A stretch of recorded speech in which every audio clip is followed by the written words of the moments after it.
সুপ্রিয় ভিউয়ার্স, আজ আমরা দেশি গরুর মাংস কষিয়ে রান্না করব।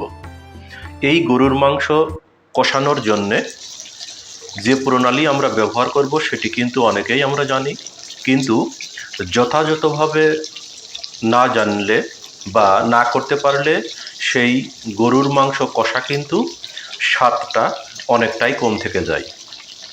যে জন্য আমরা এই ভিডিওর মাধ্যমে আপনাদেরকে দেশি গরুর মাংস কিভাবে কষিয়ে রান্না করলে অত্যন্ত সুস্বাদু হয় সেই প্রণালী আজকে দেখিয়ে দিব। তাহলে চলুন আমরা দেখে নিই গরুর মাংস কষানোর প্রণালীটি। আমরা এখানে 2 কেজি গরুর মাংস নিয়ে সেটি ধুয়ে সুন্দরভাবে পানি ঝরিয়ে রেখেছি।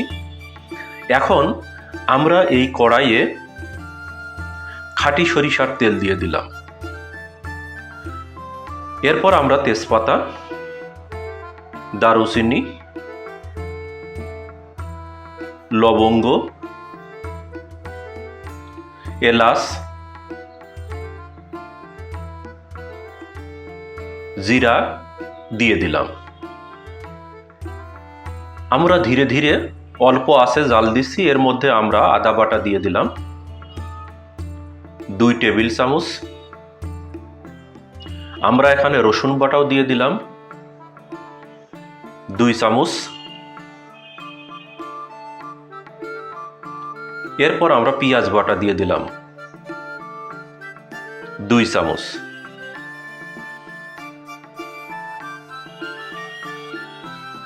হলুদ গুঁড়া দিলাম, ধনিয়া গুঁড়া দিলাম এবং শুকনা মরিচের গুঁড়াও আমরা দিয়ে দিলাম। যে কোনো মাংসে শুকনা মরিচ ব্যবহার করলে সেটি স্বাদ অনেকটাই ভিন্ন হয়। অনেকেই কাঁচামরিচ দিয়েও পছন্দ করেন। আমরা সামান্য পানি দিয়ে এই মশলাগুলো ভালোভাবে কষিয়ে নিব।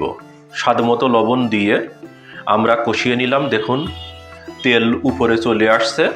এখন আমরা এর মধ্যে মাংস দিয়ে দিলাম।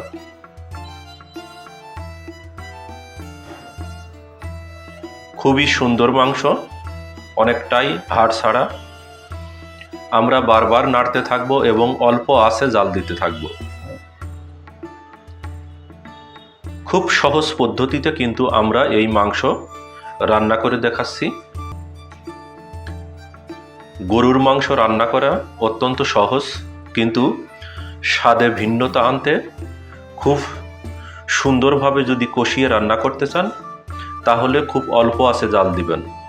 আমরা 20 মিনিট ধরে জাল দিয়ে এই মাংস এখন প্রেসার কুকারে দিয়ে দিব।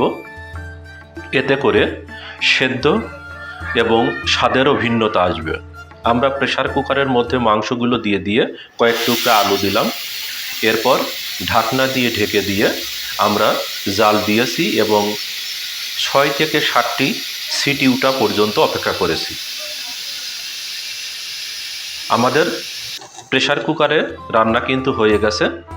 এখন এই মাংস আবার আমরা কড়াইয়ে দিয়ে কিছু সময় খুবই অল্প আঁচে জাল দিতে থাকব। দেখুন অনেকটাই কিন্তু হয়ে গেছে এবং খুবই সুন্দর দেখাচ্ছে। খুবই সহজ পদ্ধতিতে কিন্তু আমরা এই গরুর মাংস কষিয়ে রান্না করছি। আমরা আঁচ কমিয়ে দিয়ে কিছু সময় রেখে দিব। 15 থেকে 20 মিনিট পর্যন্ত আরও আমরা জাল দিব। যত অল্প আঁচে বেশিক্ষণ ধরে আপনি রান্না করবেন ততই কিন্তু গরুর মাংস স্বাদ ভিন্ন থেকে ভিন্নতর হয়ে অনেকটাই অসাধারণ হয়।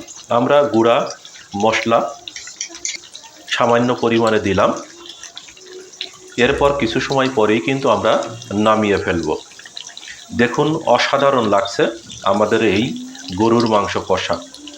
সুপ্রিয় ভিউয়ার্স, আপনাদের জ্ঞাতার্থে আমরা বলি, এই গরুর মাংস রান্না করার জন্য আমরা কিন্তু তেমন কোনো মশলাই ব্যবহার করিনি।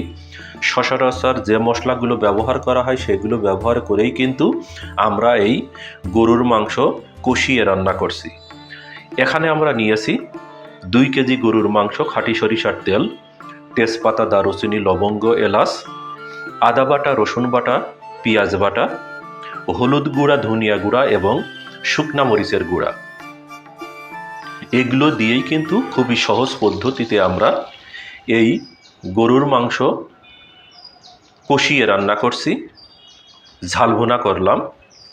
অত্যন্ত সুন্দর এবং সুস্বাদু হবে আমাদের এই গরুর মাংস রান্না। আপনি চাইলে আপনার পরিবারের জন্যে এই ভিডিওটি দেখে দেখে খুবই সহজ পদ্ধতিতে এভাবেই কিন্তু মজাদার করে গরুর মাংস কষিয়ে রান্না করতে পারেন। আমাদের মাংস রান্না কিন্তু প্রায় হয়ে গেছে। দেখুন, অসাধারণ লাগছে আমাদের এই গরুর মাংস কষানো। হয়ে গেল আমাদের মাংস রান্না। সুপ্রিয় ভিউয়ার্স, আমাদের এই ভিডিওটি যদি আপনার ভালো লাগে তাহলে আমাদের এই চ্যানেলটি সাবস্ক্রাইব করুন, কমেন্টস করুন, শেয়ার করুন। আর হ্যাঁ, পাশে থাকা বেল আইকনটি প্রেস করে রাখুন, তাহলে যে কোনো ভিডিও এই চ্যানেলে আপলোড হওয়ার সাথে সাথেই আপনি কিন্তু সেটি নোটিফিকেশনের মাধ্যমে পেয়ে যাবেন।